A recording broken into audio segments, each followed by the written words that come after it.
mente del troll.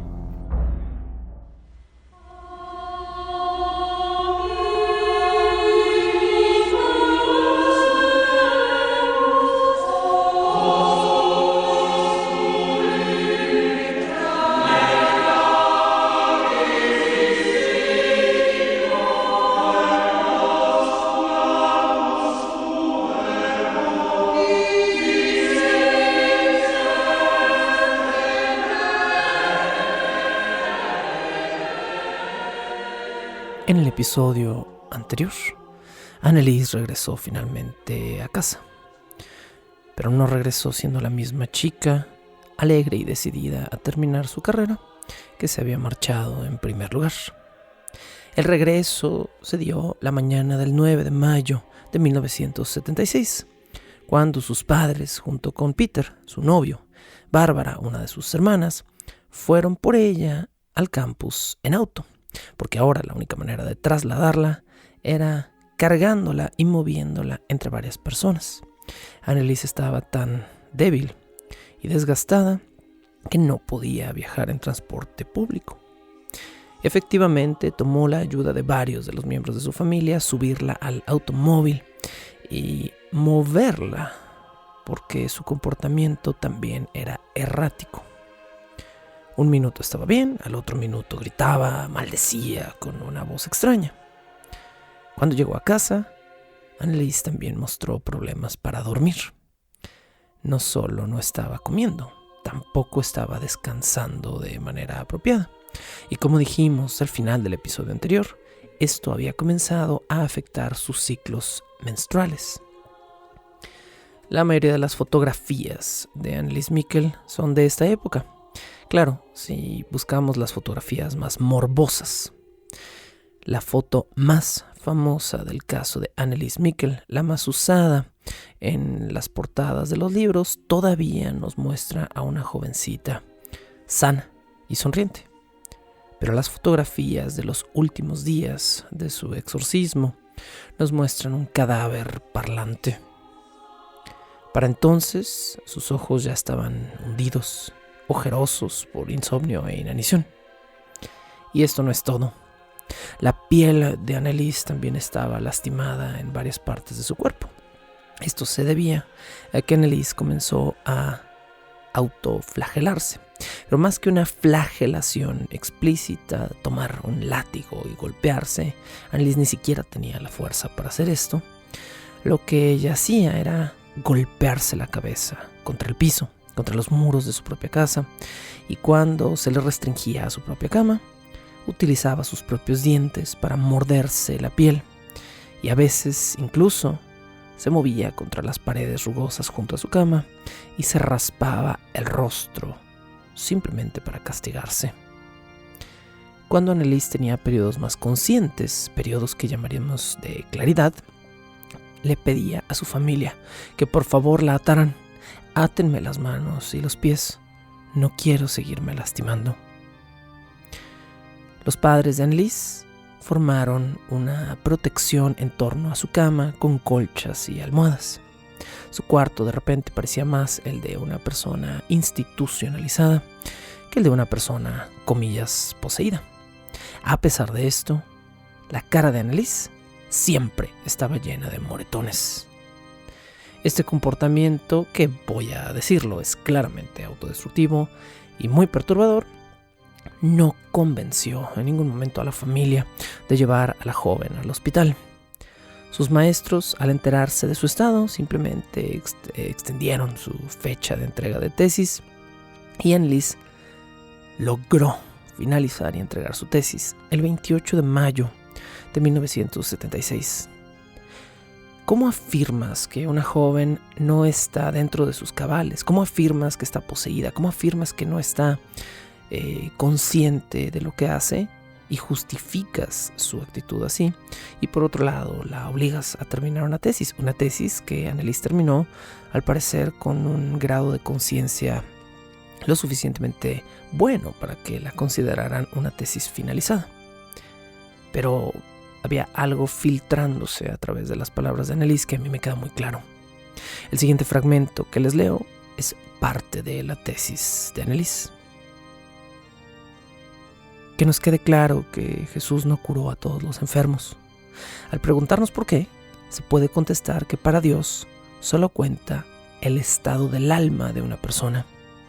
Alguien que es capaz y que está dispuesto a sufrir por Dios. Dios no le quita su sufrimiento. Así, al final, esa persona logrará más por haber sufrido que por nunca haberlo hecho. Estas oscuras palabras nos sirven para darles la bienvenida a este nuevo episodio de Bajo el Puente del Troll. Esta vez me encuentro solo discutiendo los pormenores del juicio en torno al caso de Annelies Michel. Así que de toda perspectiva histórica voy a tener que darla yo mismo, a falta de Manolo González, quien no puede acompañarnos en este episodio. Pero el show debe continuar y finalmente hay que hablar de este caso, porque el juicio de Annelies Michel está lleno de la constante contradicción que todavía domina procesos legales en todo el mundo. Hoy en día todavía vemos casos de presunta libertad religiosa o libertad de culto versus simples derechos humanos y lógica. ¿Y cuál de estas dos cosas tiene que ganar? Bueno, si me lo preguntan a mí, siempre debe ganar en un juicio humano lo más humano, la resolución más humanitaria. ¿Se puede evitar un sufrimiento? Esa es la determinación que se tiene que hacer. Y cuando estoy hablando de sufrimiento, quiero que quede muy en claro que mi perspectiva es la de un sufrimiento consciente. Si hay una persona que está en un coma prolongado y no tiene conciencia de su propio sufrimiento, ese sufrimiento se puede acabar por medio de una eutanasia. Si hay un sufrimiento de una madre joven obligada a llevar un embarazo a término y esta madre joven sí está consciente, pero su bebé no, o ni siquiera puede ser considerado todavía un ser humano, entonces hay que proteger a la madre. El feto es irrelevante. En todos estos casos donde se pelea una dignidad aparentemente humana desde una perspectiva de culto, jamás se habla de una conciencia. Se habla mucho de un alma, pero no de una verdadera conciencia, de un verdadero estado consciente del cerebro. E incluso cuando se habla a destajo como un debate, una cuestión de opinión. Pues yo opino que fulanita persona en coma sí está consciente, pues yo opino que no. Pero finalmente lo único que tenemos para mesurar estos casos es la mismísima medicina. Annelies estaba en una situación médica precaria, pero también estaba en un martirio voluntario consciente, donde constantemente se estaba realizando heridas que reafirmaban la idea de que ella estaba sufriendo por Dios, sufriendo por salvar su propia alma y sufriendo por su agenda, salvar el futuro de la Iglesia después de la restauración del Vaticano 2.0. Esta joven de 20 y tantos años, sin descanso, sin alimento, casi no bebiendo nada de agua pura, estaba dramáticamente dañada a estas alturas. Annelies tenía los dientes frontales rotos, tenía los antebrazos llenos de heridas autoinfligidas, la mayoría por sus propios dientes rotos y filosos. Tenía el rostro enjuto, moreteado por los golpes que ella misma se provocaba azotando su propia cabeza contra las paredes. Fue así, en este estado, como la encontró el padre Alt después de su periodo de regreso a la universidad, y inmediatamente el padre Alt hizo algo que hasta la fecha se debate si fue real o no. Según testimonios de varios miembros de la familia de Annelies Michel, el padre Roth, después de ver a la joven, salió del cuarto y reingresó a su habitación llevando una ámpula con un calmante inyectable y una jeringa en los bolsillos de su ropa bajo su sotana. Pero al entrar esta segunda vez a la habitación de Annelies, quedó sorprendido por heridas que la chica le mostró y que él identificó como estigmas religiosos, frente a lo que, al parecer, exclamó: no existe una inyección en contra del diablo. Y habiendo dicho esto, se negó a tranquilizar y a llevar a un hospital a la joven. Ahora bien, muchos meses más tarde, durante el juicio, el padre Rod diría jamás haber exclamado estas palabras que declararon varias personas de la familia de Anneliese había dicho. También se negó a haber llevado el calmante bajo sus ropas para Anneliese. El padre Rod afirma nunca haber querido tranquilizar a Anneliese y darle ayuda médica. Y honestamente no sé si esto es un factor que va a actuar en su favor o en su contra. Lo que sí sabemos es que para mediados del mes de junio de 1976, Anneliese rara vez pedía comida, y cuando lo hacía solo comía algunos bocados y luego escupía el resto o lo tiraba al piso.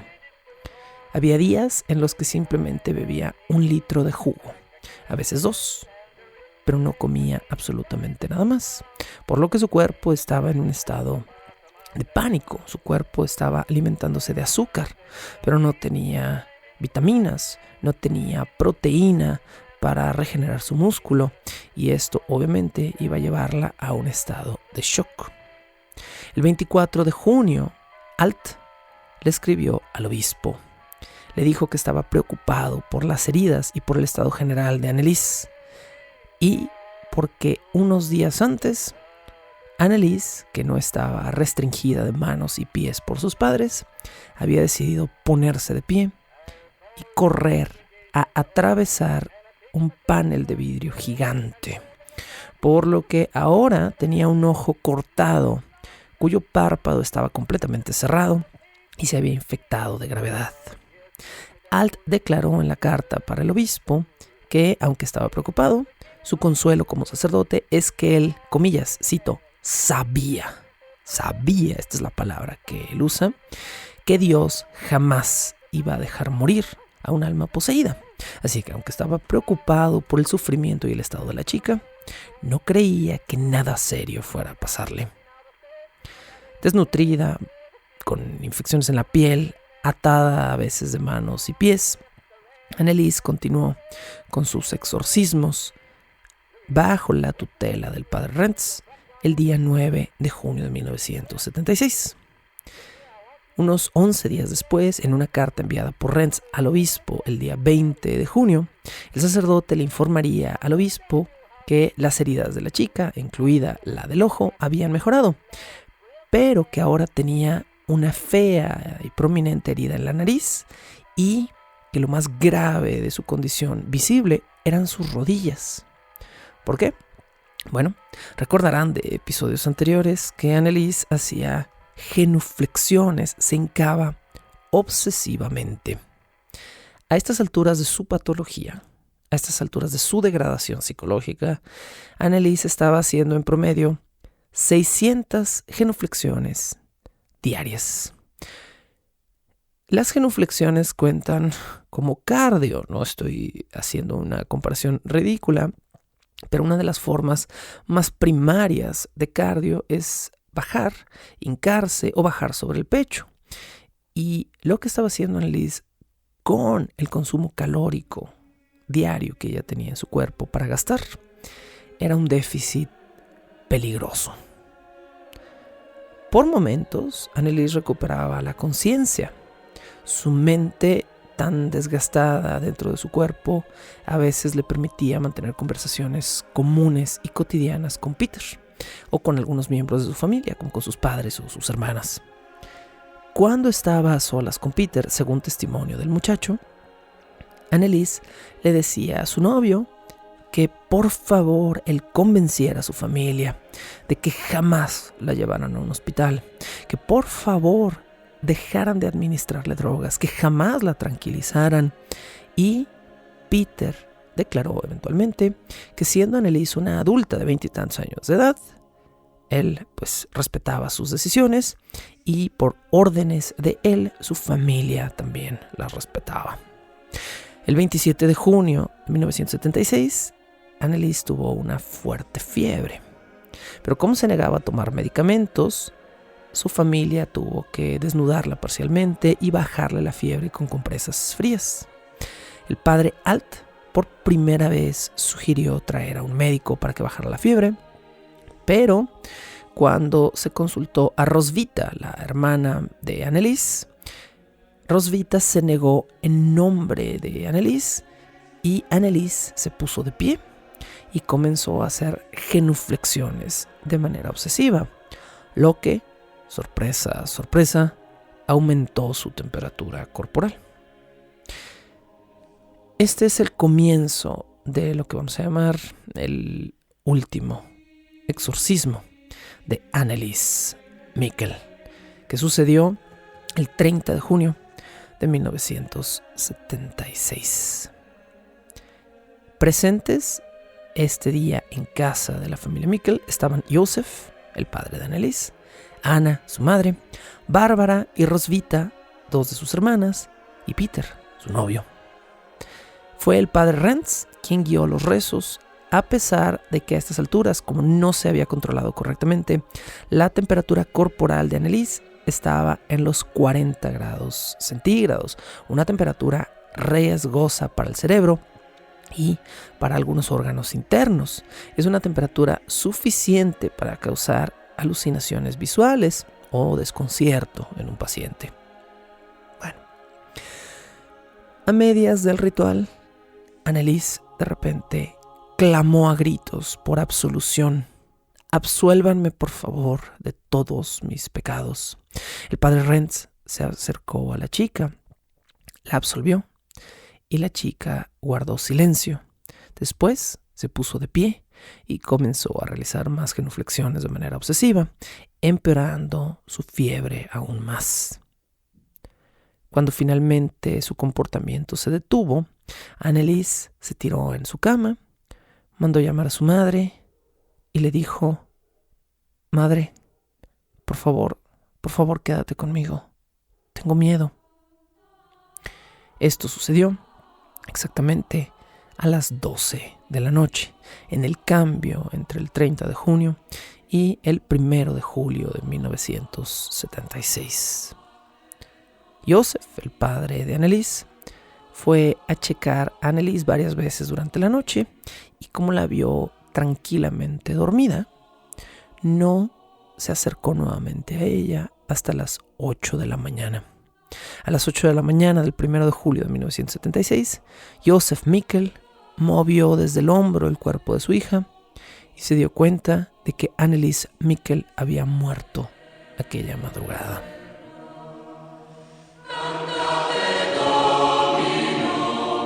Bajo el puente del troll.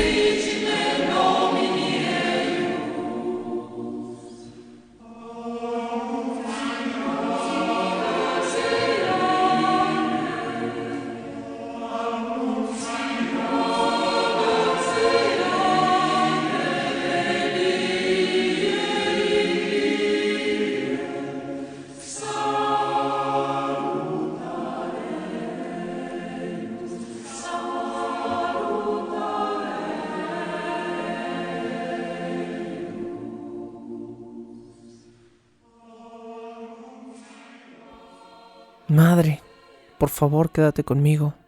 Tengo miedo. Qué triste y qué oscuro que esas sean, como una madre, las últimas palabras que tengas que oír de boca de tu hijo o de tu hija. Qué triste y qué irresponsable que al escuchar esas palabras, por sus creencias personales, una madre no haga todo en su poder por salvar la vida de un hijo. Josef movió el cuerpo inerte de Annelies el 1 de julio de 1976 a las 8 de la mañana. Se percató de que su hija había muerto y mandó llamar a un médico pidiéndole un acta de defunción. Pero aquí vamos a tener un enorme problema.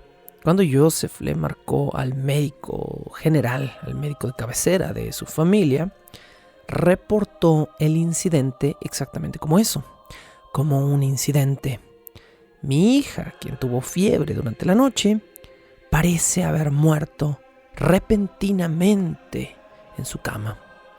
Esto hizo que el médico de cabecera de la familia llegara a la casa con la idea de que iba a haber una simple muerte incidental por una enfermedad desconocida, que iba a determinar dicha enfermedad y que ese iba a ser el fin del problema.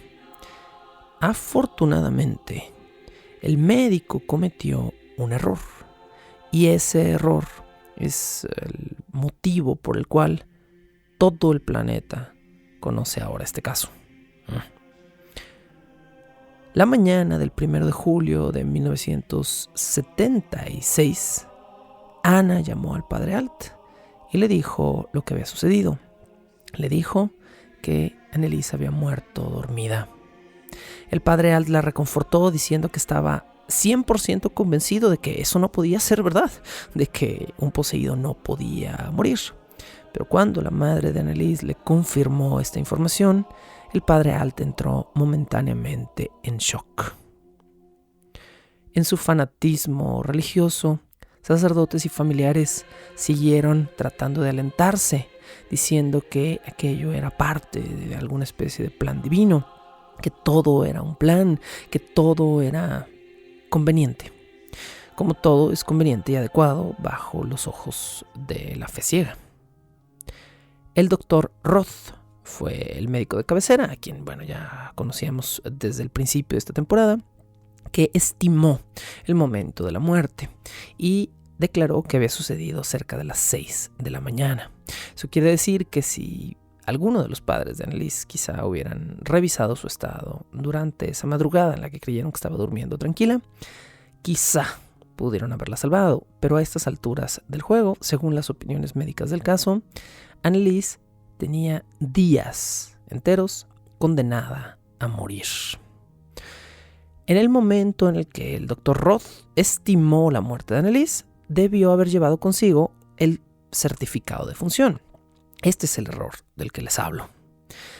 Roth se dio cuenta de que había agarrado una carpeta con los papeles equivocados y que en vez de llevar los certificados de defunción al domicilio de la familia Mikkel, había llevado otros papeles. Así que llamó a su oficina y le pidió a su asistente que llevara los papeles correctos. Este lapso es fundamental para el resto del desarrollo del caso. ¿Por qué? Mientras Roth esperaba los papeles, decidió darle una checada más al cuerpo de Anneliese. Un cuerpo que había visto en condiciones de baja luz dentro de una habitación cerrada y que en un principio no notó que tenía o que tuviera nada extraño. Pero en una segunda revisión más cautelosa, el Dr. Roth encontró las heridas autoinfligidas en el cuerpo. Encontró las marcas de las ataduras en las muñecas y en los tobillos de Anneliese Mikkel. Encontró severas marcas de desnutrición constante. Encontró deshidratación en el cadáver.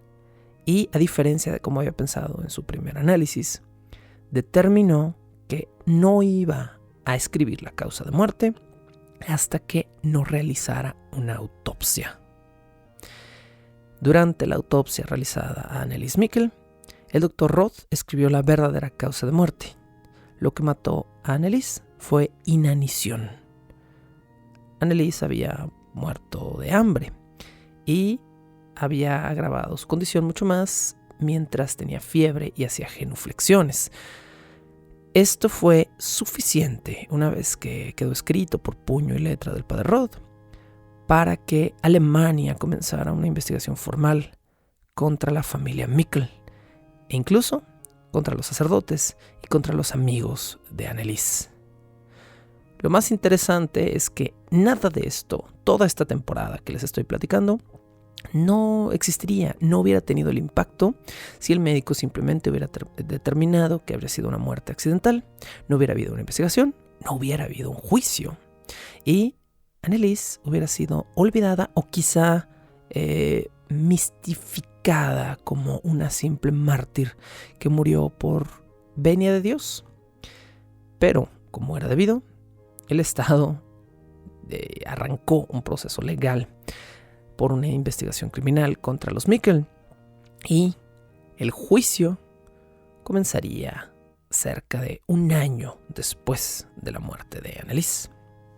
El fragmento que les leo a continuación es parte de una carta escrita o al menos fechada el 1 de julio de 1976. Esto es horas después de que el médico, de que Roth determinó que pues Anneliese no había muerto de manera incidental. Esta comunicación obviamente es entre Roth y el fiscal de distrito de la región, donde se estipula lo siguiente.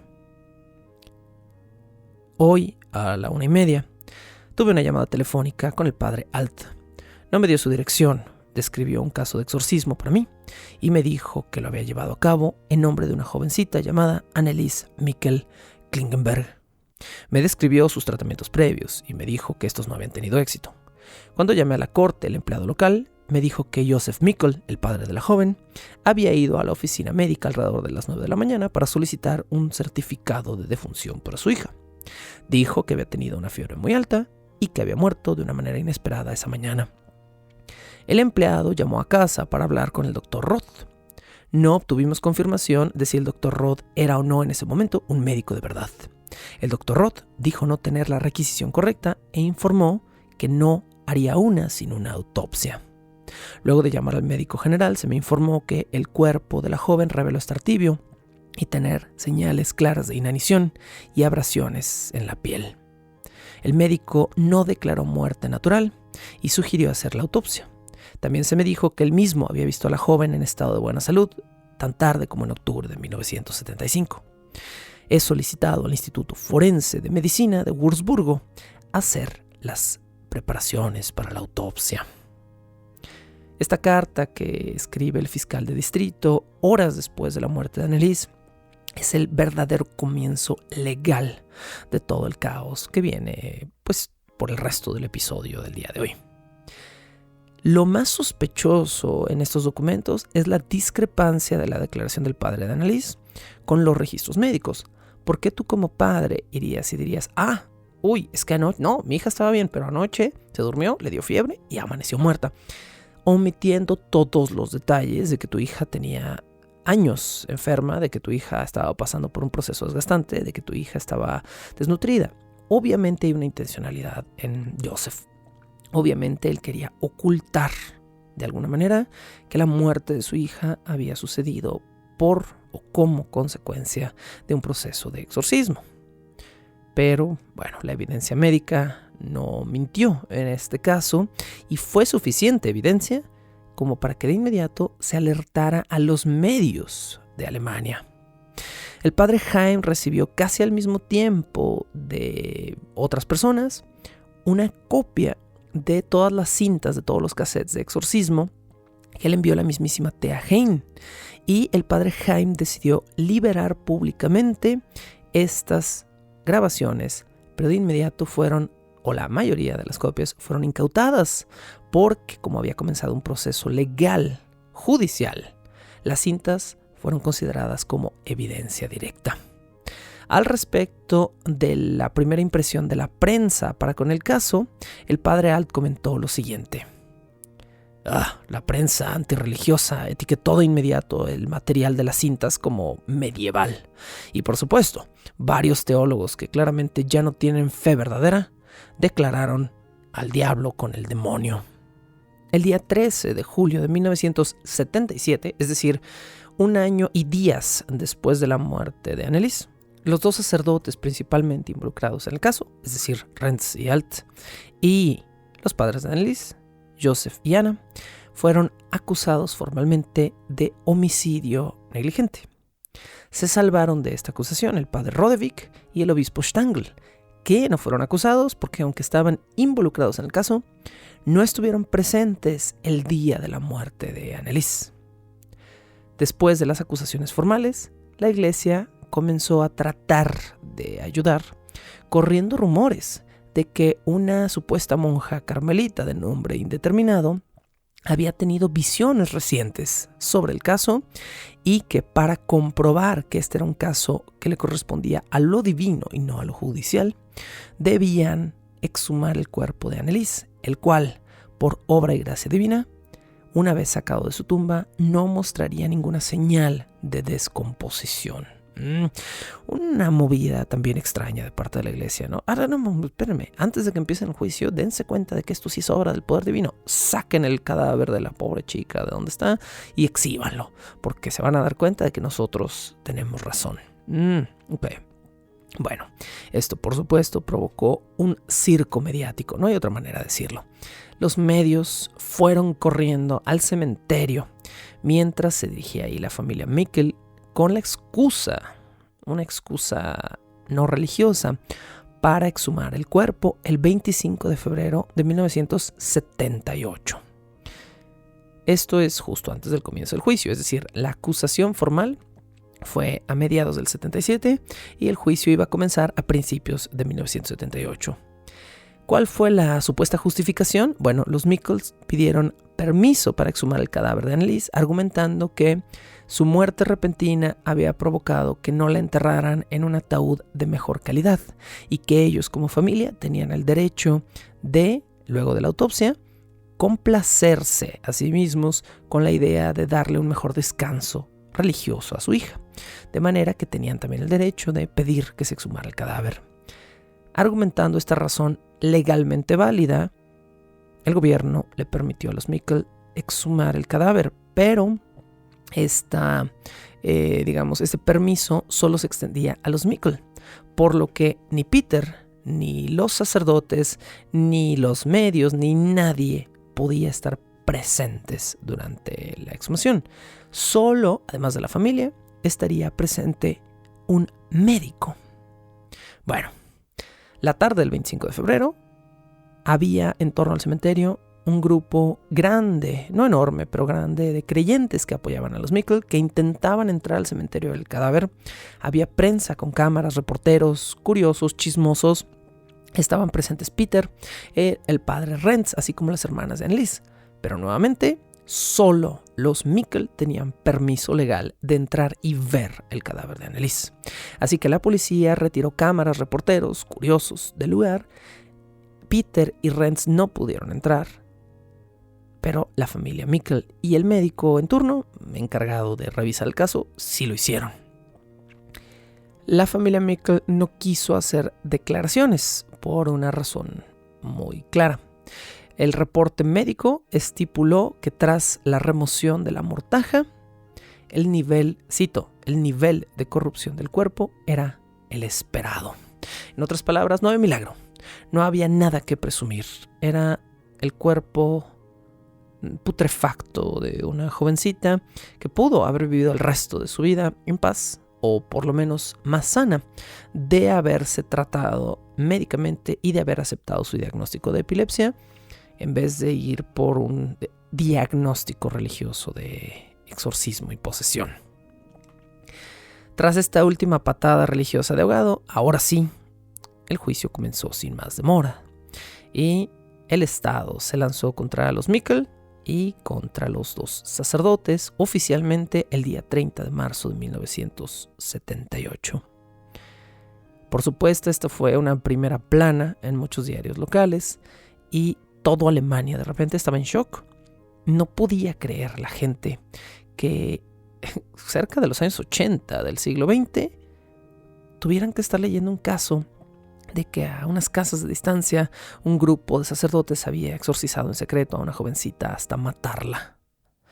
El padre Renz y el padre Alt tuvieron defensores distintos. Estos defensores fueron impuestos por la Iglesia Católica, pagados por la Iglesia Católica, y por supuesto eran defensores que tenían un sesgo hacia el discurso católico. A Renz lo defendió un hombre de apellido Lipinski, y a Alt lo defendió una mujer llamada Marianne Tora. Josefiana encontraron un defensor aún más peculiar. Aquí requiero hacer una pequeña nota histórica que nos va a desviar unos minutos del juicio, pero esto es importante. ¿Por qué? Porque hay que reconocer el nombre detrás del caso. Quien decidió defender a los Mikkel fue un infame abogado llamado Erich Schmidt-Leichner. Erich Schmidt-Leichner era el famoso o infame, repito, abogado que trató de defender a los nazis responsables de matar judíos en los campos de concentración durante los juicios de Nuremberg. Este es el pequeño desvío que vamos a tener que hacer el día de hoy para poder entender ¿qué tipo de ser humano aceptó defender a los Mikl? Los juicios de Nuremberg fueron una serie de juicios que comenzaron en 1945 y continuaron hasta finales de 1946, justo después del cierre de la Segunda Guerra Mundial, y que se dieron en torno a crímenes cometidos durante el Holocausto. Se llaman los juicios de Nuremberg por el simple hecho de que la ciudad elegida para llevar a cabo los juicios fue Nuremberg, que es la segunda ciudad más grande de Bavaria, de esta región de Alemania, solo después de Múnich, ¿no? Entonces, estamos hablando de pues, un juicio grande en una ciudad grande. ¿Quiénes fueron los acusados? Bueno, los acusadores de entrada fue Gran Bretaña, fue Francia, fue la Unión Soviética, fue Estados Unidos, que acusaron a cerca de 23 criminales nazis que los aliados pedían fueran sentenciados a muerte por haber administrado la mayoría de las muertes en campos de concentración nazi. Obviamente, el infame abogado Erich Schmidt-Leichner defendió a estos hombres diciendo que ellos simplemente seguían órdenes. Este discurso que hemos visto muchísimas veces criticado en muchas películas distópicas y de ciencia ficción, donde claro, siempre son solo hombres siguiendo, esto viene directamente de los juicios de Nuremberg, ¿no? Que ese fue el famoso argumento de, pues es que este muchacho debería ser perdonado porque pues, simplemente era un soldado que cuando le decían aprieta este botón, lo apretaba, ¿no? Y eso es tratar de eximir de la responsabilidad individual a una persona que no era un prisionero, digamos, ¿no? Si estas personas hubieran estado verdaderamente subyugadas bajo un régimen, probablemente se les habría perdonado, pero como se consideraron participantes voluntarios involucrados directamente en asesinatos masivos, entonces, la mayoría de los acusados en los juicios de Nuremberg fueron encontrados culpables. No todos en el mismo grado. Los funcionarios gubernamentales de más alto rango, los ejecutivos empresariales que pusieron básicamente su empresa en pro de los intereses del Tercer Reich, fueron los que finalmente se sentenciaron a muerte. Los soldados más rasos, los capataces de campos de concentración que no tenían control o poder absoluto de las situaciones, fueron encontrados también culpables, pero se les dieron sentencias de prisión o incluso con personas de muy bajo rango, soldados de pie, y que argumentaron no tener ningún poder ni ningún control de la situación. No se les dio ningún castigo o se les dieron castigos de meses o de semanas en prisión. Por supuesto que en los famosos juicios de Nuremberg se quiso acusar a la autoridad más alta del régimen nazi, Adolf Hitler, pero el señor Hitler, como ya sabemos, había cometido previamente suicidio en los últimos días de la guerra en su propio búnker junto con su esposa. ¿Por qué mencionar todo esto? Porque es increíblemente curioso que no solo Hitler era uno de los personajes del roster imaginario de Annelies Mikl, sino también saber que el defensor de nazis más infame de toda la Segunda Guerra Mundial fue quien decidió aceptar el caso de los Mikl y también defenderlos, porque él consideraba que su acusación era igual de injusta que la de los nazis. Esto no pone en buena luz a los Mikl, que no eran nazis, que no eran horribles. Quiero puntualizar a estas alturas de este episodio que sí estoy en contra de cómo los Mikl se comportaron con la salud de su hija, pero tampoco estoy considerando que han sido criminales malvados. Creo que la muerte de Annelies Mikl fue un caso de negligencia y creo que sus padres sí fueron muy negligentes por sus propias creencias personales. Y puedo entender que las creencias personales tengan un peso individual y personal en cada uno de los individuos criados de una cierta manera, pero tampoco puedo justificar que porque alguien en algún momento de tu vida te metió una idea en la cabeza, tu propia madurez adulta tampoco te deje discernir que esa idea es secundaria a salvar la vida de tu propio hijo. Eso sí me parece importante puntualizarlo. ¿Qué pasó entonces pues con muchos de estos acusados? Bueno, cuando empezó la caza de brujas de los nazis en los juicios de Nuremberg, muchos salieron corriendo como buenas cucarachas y la mayoría terminaron irónicamente o intencionalmente, no sé, en Estados Unidos. Algunos nazis se ocultaron en Estados Unidos y otros pues famosamente viajaron a Alemania, donde se les recibió, podemos decir de manera voluntaria, aunque esto es a lo mejor debatible, pero bueno, Estados Unidos y Argentina fueron los dos países con más migrantes alemanes después de la Segunda Guerra Mundial. Y bueno, los juicios nazis de Nuremberg continuaron en Alemania y también se dieron juicios en otros países. Simon Wiesenthal, un cazador de nazis, encontró a Adolf Eichmann en Argentina. ¿Quién es Adolf Eichmann? Bueno, Adolf Eichmann es uno de los cabecillas principales de la planificación de las deportaciones de los millones de judíos que fueron movidos a campos de concentración. Es el autor intelectual de la logística detrás de el mover judíos hacia muchos de estos campos.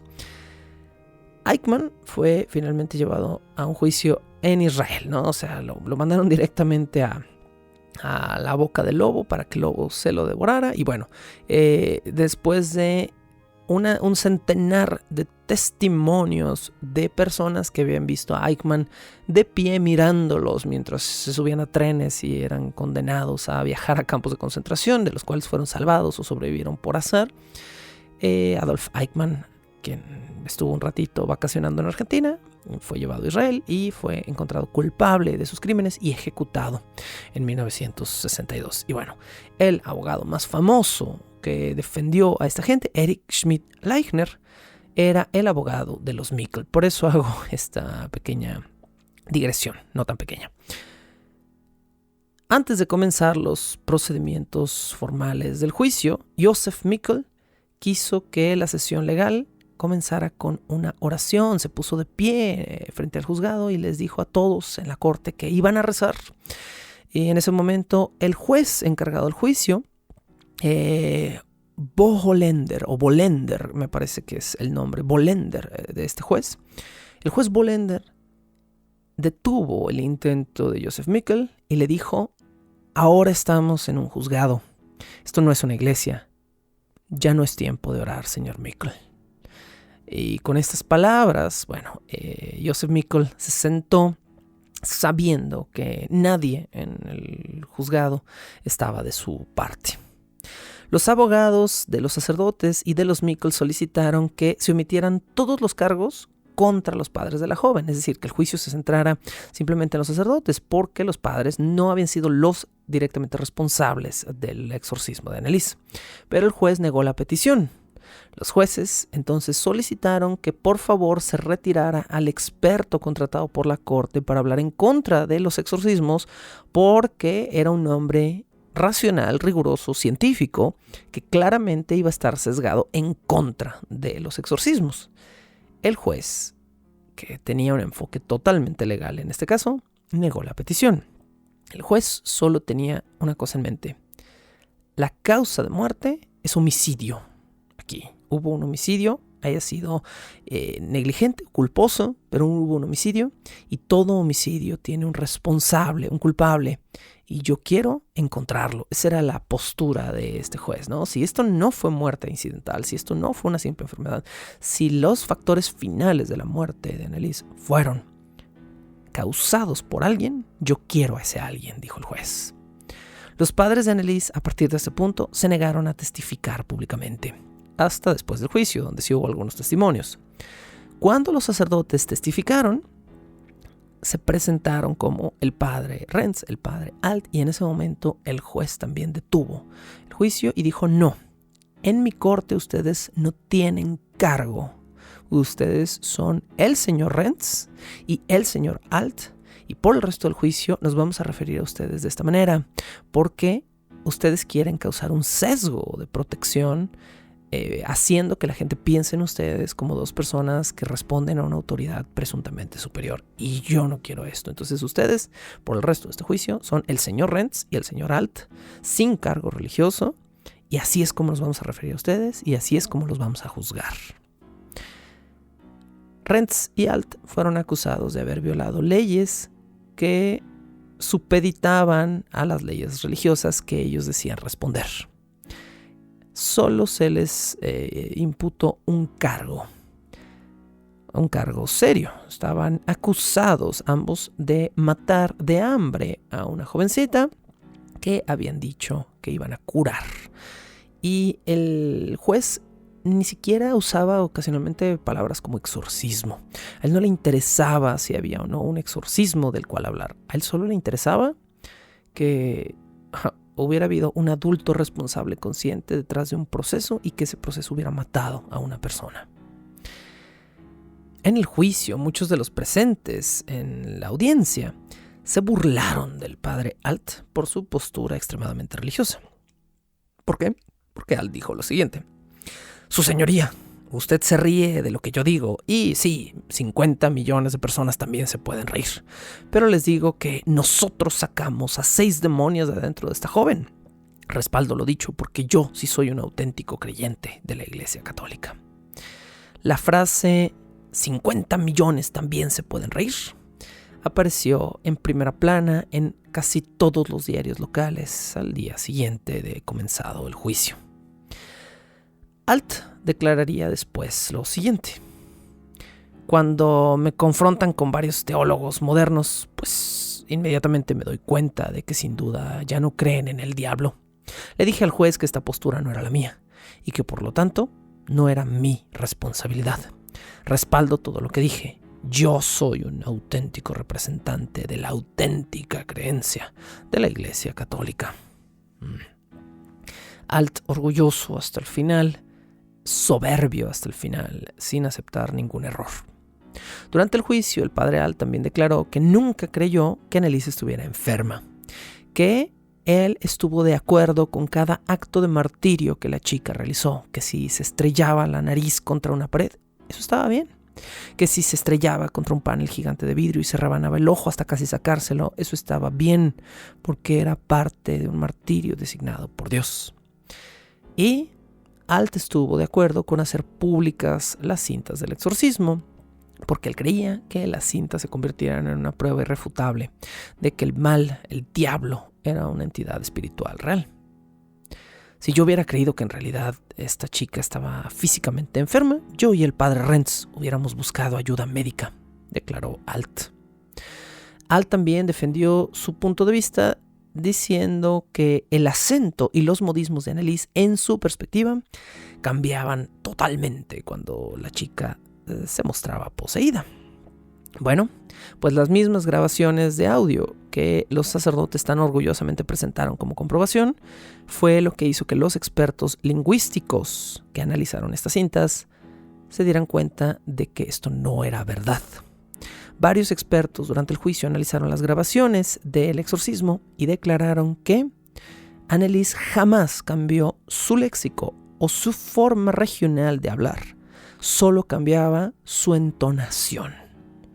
Pero su entonación ni siquiera presentaba algo que las cuerdas vocales de una persona no pudieran hacer. No había nada de sobrenatural, no había nada que un buen imitador no pudiera reproducir en esas grabaciones, y no había ningún marcador de que Anneliese realmente estuviera hablando con acentos de distintas regiones o que cambiara incluso sus modismos o sus regionalismos. Bueno, en este punto del juicio también se llamó a dar testimonio al doctor Luthi. Recuerden también que fue el primer médico en ver a Anneliese y fue el médico que presuntamente, dice la madre de Anneliese, les dio el consejo de buscar a un sacerdote jesuita para tratar a la joven.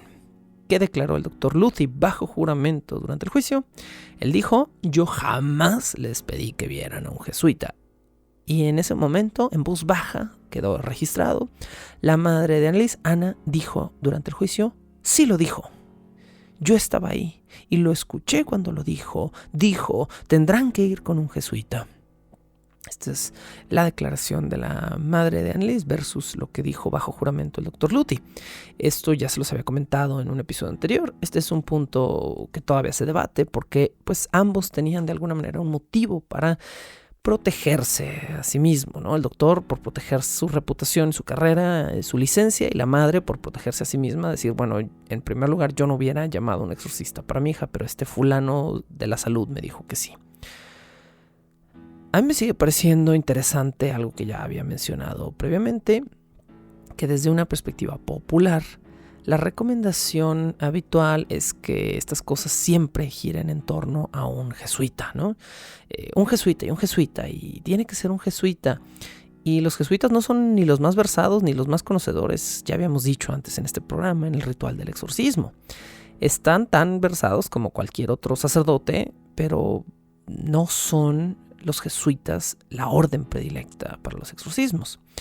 Si quieren escuchar más de cómo los jesuitas han estado involucrados pública y popularmente con la idea de posesión, vayan en este momento en Bajo el Puente del Troll a escuchar la temporada de Los Diablos de Loudun, escríbase Loudun, para pues escuchar un poquito más de otro presunto caso de posesión que no fue ni siquiera considerado por la misma iglesia como un verdadero caso de posesión.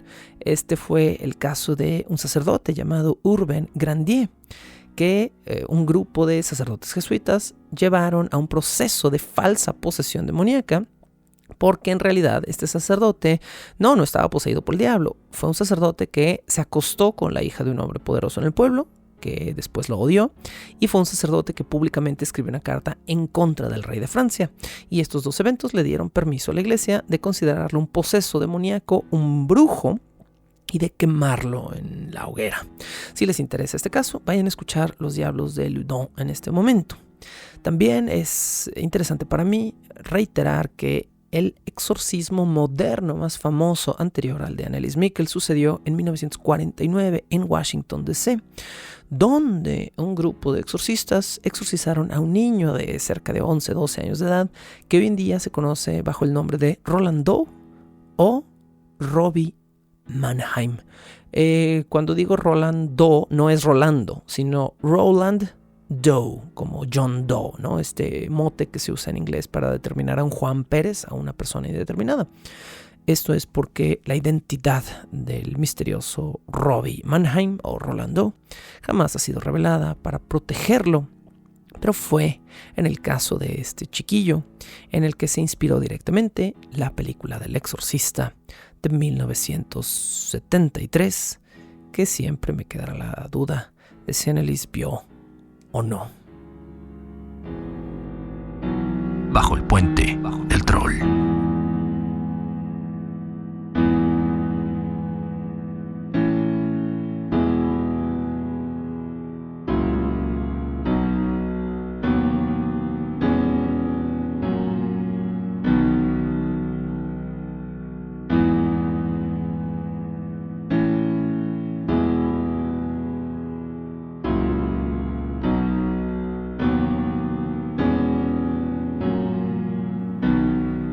A menudo me pregunto si el médico de Anneliese, el Dr. Luthi, habrá hecho una especie de broma sobre vayan a ver a un jesuita por haber visto El Exorcista. A veces me pregunto si de ahí tomó Anneliese la idea de martirizarse, de hacer las voces, de canalizar múltiples personalidades, o si su conocimiento venía de otra fuente. A veces me pregunto si la muerte de Anneliese fue consecuencia de la inspiración de esta película. ¿Vio o no Anneliese Michel El Exorcista? Siempre me quedaré con esta duda y no hay ningún registro que hable al respecto. No hay ninguna entrevista donde le pregunten a la familia o no a alguna que yo conozca si su hija había visto la película en el cine. Algo que sí sé es que la enfermedad de Anneliese comenzó antes del estreno de la película, pero cuando la enfermedad de Anneliese comenzó, todavía no era un caso de posesión, digamos, era un simple caso de descontrol cuando Anneliese tenía estos ataques, ¿no? Así que bueno, creo que esto es algo que siempre quedará en duda o que, no sé, quizá alguno de ustedes tenga la curiosidad de averiguar. El padre Alt fue considerado responsable de acusar al Dr. Roth de haber hecho afirmaciones que confirmaban su creencia en un estado de posesión. Así que, como Roth estaba públicamente bajo juramento diciendo, no, yo nunca dije que vieran un jesuita, no, yo nunca dije esto, pero dos personas lo contradijeron, Alt lo contradijo y Anna lo contradijo. Entonces, el señor Roth, el doctor Roth, fue acusado de perjurio durante el juicio y fue liberado más tarde, aunque estuvo a lo mejor preso algunas horas o algunos días. También interrogaron a Roswitha, la hermana de Anneliese. La interrogaron específicamente sobre la noche en cuestión. Le preguntaron a esta chica que por qué ella no, al ver a su hermana sufriendo, había llamado a un médico. ¿Por qué al ver que Anneliese estaba obsesivamente realizando genuflexiones, que la estaban matando literalmente de fiebre, no decidió contradecir a sus padres y a los médicos y salvarle la vida? La respuesta de Roswitha también vino de la fe. Roswitha contestó, ¿para qué llamar a un médico? Estar poseído no es como tener rota la pierna. Roswitha también estaba convencida de que su hermana estaba sufriendo un castigo divino o demoníaco. Tanto Peter como Thea Hein declararon a favor de la familia Mikkel, diciendo que Anneliese era una adulta, que ella estaba consciente y que ella de manera consciente había negado toda atención médica. Recordemos que con Peter habló en privado y que con Thea Hein Anneliese también habló en privado. Bueno, Peter declaró finalmente que él había tenido múltiples conversaciones con su novia y que el mayor temor de Anneliese es que la institucionalizaran, la declararan loca y la drogaran en contra de su voluntad. A sus ojos, ella estuvo consciente hasta el final. El día 5 de abril del 78 se leyeron en la corte cartas escritas por Renz y por Alt al obispo, las mismas de las cuales ya leí fragmentos previamente. Luego se reprodujeron las cintas del exorcismo y Renz en ese momento al parecer pensó que todo funcionaría a su favor. Cuando escucharan la voz de Anneliese, cuando escucharan sus gritos desesperados y su voz partida y rota, entonces se entenderían. Después de escuchar las cintas, Rodevik fue subido al estrado para testificar y dijo que en su experiencia un verdadero poseído no podía morir, así que en su opinión Anneliese debía no haber estado poseída, porque entonces Dios no hubiera permitido que muriera. 5 días después de comenzar a escuchar los testimonios de los sacerdotes y la familia, la corte mandó llamar a los expertos. Y estos expertos eran médicos, psiquiatras, especialistas no religiosos que iban a hablar sobre el caso. El médico central en el juicio fue el doctor Sates. El lunes 10 de abril, el profesor Sates, un médico de la clínica de neurología de la Universidad Politécnica de Wurzburgo, sí, repitan eso 3 veces, un psiquiatra en su área de especialidad, determinó que, aunque Anneliese se había tratado en la famosa clínica neurológica de la Universidad Politécnica de Wurzburgo, él jamás la conoció cara a cara, pero él sí leyó todo su caso, vio todas sus pruebas y pudo leer su sintomatología, digamos. De solo leer las pruebas, los casos, declaró que Anneliese había sido una chica atacada por epilepsia o tratada por epilepsia, que al tomar Dilantin había visto una mejora parcial en sus ataques y que sus ataques realmente notaban una disminución luego del consumo del Dilantin, pero que al bajar las dosis o al abandonar el Dilantin habían empeorado y que el desgaste neurológico de Anneliese había causado en ella sintomatología psicológica. Esta fue parte de su declaración. El doctor Luthi ya había hecho notas de un ataque psicótico en Anneliese los primeros días de septiembre del 73.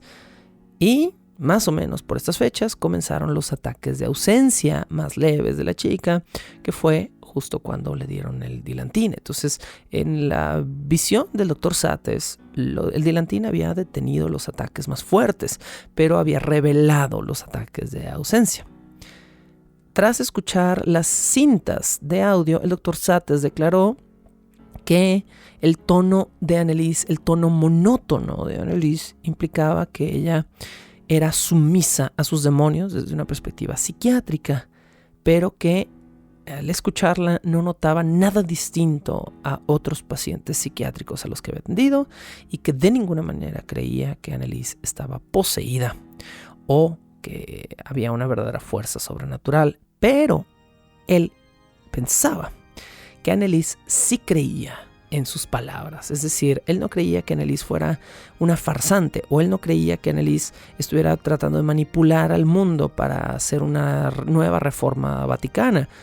Él creía que Anneliese realmente estaba convencida de la existencia de Dios y por lo tanto estaba convencida de la existencia de sus propios demonios. Después de los apabullantes testimonios del Dr. Sates, vinieron más, porque varios médicos revisaron los electroencefalogramas de Anneliese. Por separado, sin saber el uno de otro, casi todos los médicos que analizaron los electroencefalogramas llegaron a la misma conclusión. A partir del segundo o tercer encefalograma se iba agravando una lesión en el lóbulo temporal izquierdo de Anneliese, que cada vez era más visible, que cada vez era más agresiva, y que esa lesión iba a causar la sintomatología subsecuente, que esa lesión obviamente hubiera causado estos arranques de furia, estos cambios de personalidad, esta creencia que obviamente iba a estar vinculada a lo religioso dentro del bagaje personal de Anneliese. El veredicto que dieron todos los médicos de la corte que analizaron los electroencefalogramas fue epilepsia. Todos los especialistas estuvieron de acuerdo en que la depresión y el delirio podían ser síntomas de casos graves de epilepsia o consecuencias de casos de epilepsia. El doctor Sates volvió a declarar y dijo que, si me lo preguntan a mí de manera acertada, Anneliese creía en su enfermedad, creía realmente que su enfermedad era un castigo divino y aplicó su propia idea represiva y religiosa para aceptar su martirio, cosa que hizo más sentido en su cabeza, y fue más fácil para ella aceptar que era un castigo divino que tener que lidiar con una enfermedad que no era capaz de comprender.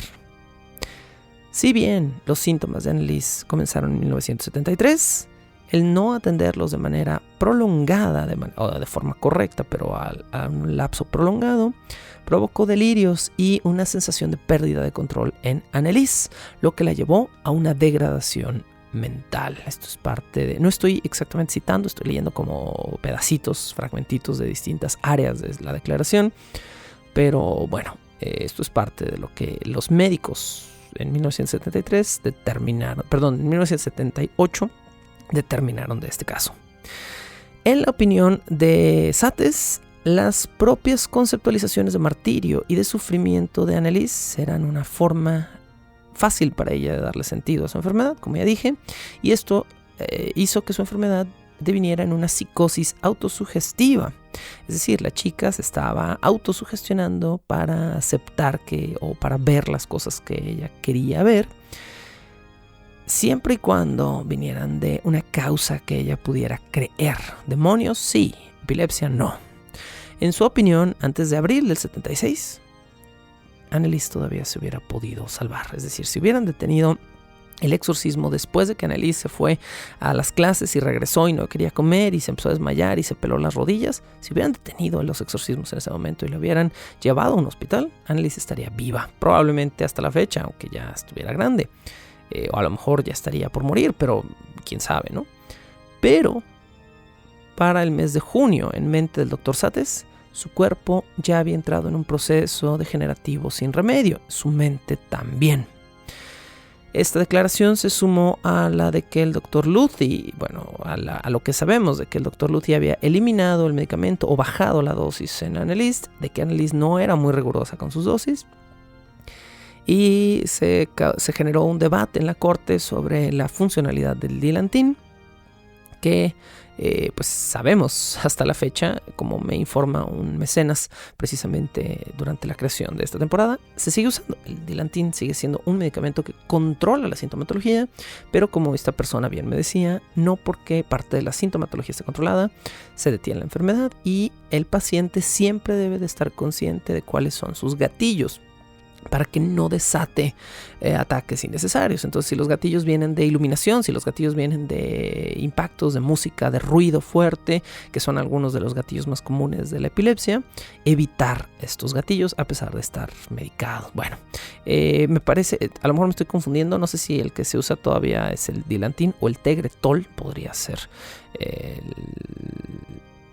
pero no recuerdo, es que tenía otro nombre que era carbamazepina, y uno de los dos me parece que era el Tegretol, más bien, no el Dilantin, como sea. Estoy tratando de recordar muchas cosas que no son parte de mi área de especialidad. Annelies Michel, entonces, bueno, antes de junio del 76 habría sobrevivido a su enfermedad. Después de su degradación hasta mediados de junio, finales de junio del 76, ya no tenía salvación, en la opinión de Sates. Sates declaró que en casos de psicosis, y esto va a ser quizá lo más importante de todas las declaraciones de Sates, y también va a ser parte de nuestro cierre del episodio de hoy. La declaración más importante que hizo Sates fue que en un caso donde un paciente se considera psicótico, a pesar de ser el paciente mayor de edad, su propia responsabilidad médica no debe quedar bajo su cargo. Se debe de buscar inmediatamente un proxy médico, una persona encargada de tomar decisiones médicas responsables dentro de la misma familia del paciente. Y en la opinión final de Sates, esto es lo que debe haber pasado. Los padres de Annelies debieron haber tomado el control médico de su hija y debieron haberla internado a pesar de que ella fuera una adulta y se negara. Y esto, bueno, es uno de los puntos más agresivamente debatidos de este caso, ¿no? Porque uno también lo ve desde su propia perspectiva y esto causa miedo. Si yo soy un adulto pensante y me van a ingresar a un hospital en contra de mi voluntad, ¿qué voy a hacer, no? ¿Cómo me defiendo? ¿Qué tal si me van a hacer más daño que bien? Esta también es una perspectiva abrumadora, ¿sí? Pero en el caso de Annelies, y con lo que yo sé de este caso, independientemente de lo que pueda opinar un médico, esto es una opinión personal, yo siento que Annelies no estaba en condiciones de ser la responsable de su propio parte médico y tenía que buscar un proxy definitivamente. Bueno, al ver la cantidad de evidencia en contra de ellos, los sacerdotes se resignaron a recibir su castigo. El juez solicitó que antes de, determinar un castigo contra los sacerdotes, el mismo Sates los analizara, le hiciera un perfil psicológico, porque el juez estaba tan sorprendido, tan chocado de esta situación, que el mismo juez no podía creer que estas dos personas estuvieran totalmente conscientes, que fueran totalmente racionales. Así que el mismo psiquiatra de la corte le hizo pruebas a los dos sacerdotes para ver si era legal considerarlos en un estado mental en el cual fueran responsables de sus propias acciones. Sates dijo que, bueno, de haber estado él a cargo del caso, él habría actuado totalmente diferente, pero que él no creía que los sacerdotes tuvieran motivos para no considerarlos responsables. Cuando le preguntaron a Sates, y esto también es muy controversial, pero cuando le preguntaron a Sates qué habría hecho él en su caso, él dijo que él habría internado inmediatamente a Annelies, le habría dado alimentación parenteral para poder mantenerla nutrida a pesar de que ella se negara a comer, la habría tratado con medicamentos y eventualmente, si no hubiera respondido, le hubiera dado electroshock. Esta es la parte que me parece, verdaderamente dañina de parte del caso, porque luego vemos el barbarismo médico de la época y también queremos decir, ves, la solución era peor que el problema. Y no necesariamente es cierto. Creo que, exceptuando el electroshock, que hoy en día se considera casi tan barbárico como se hacía en aquel entonces, como el mismo exorcismo, el tratamiento de alimentar a un paciente que no quiere comer y mantenerlo en una cama tranquilo y sin cortarse a sí mismo un ojo y la nariz, me parece coherente. La parte de electroshock, no tanto. Bueno. La defensa quedó en total jaque y a partir de este punto los abogados de los Michel y los abogados de los sacerdotes buscarían otro médico que por favor les ayudara a respaldar su caso. Así que en este punto del juicio comienza la respuesta de los sacerdotes y de los Michel. ¿Qué tal si nosotros buscamos a nuestro propio médico que nos apoye para poder salir bien librados de esta? Y es aquí donde los dejo en este 7º episodio del infame exorcismo de Annelies Michel. Próximo episodio, sin lugar a dudas, será nuestro final de temporada. Esto fue Bajo el Puente del Troll. Yo soy Sergio Vicencio y, como siempre, les agradezco muchísimo su compañía, donde estén escuchando este programa, en Patreon, en YouTube, en Spotify. Gracias por escuchar y hasta la próxima semana. Algunos de los fondos musicales de este programa pertenecen al paquete 10.000 piezas de música de Media Solutions. Todo el crédito a sus respectivos creadores. La locución, la producción y la música original de este programa son creadas por Sergio Vicencio. Ve a patreon.com/Sergio Vicencio y apoya este podcast para obtener horas de contenido adicional. ¿Quieres comisionar cápsulas, episodios o incluso temporadas completas o comprar contenido digital de Bajo el Puente del Troll? Ve a coffee.com/Sergio Vicencio y encárgate de decirme qué hacer. Es coffee, ko-fi.com/Sergio Vicencio. Búscame como @recuadro_blanco en Twitter e Instagram o como Sergio Vicencio en YouTube para darme tu opinión sobre este podcast. Bajo el Puente del Troll.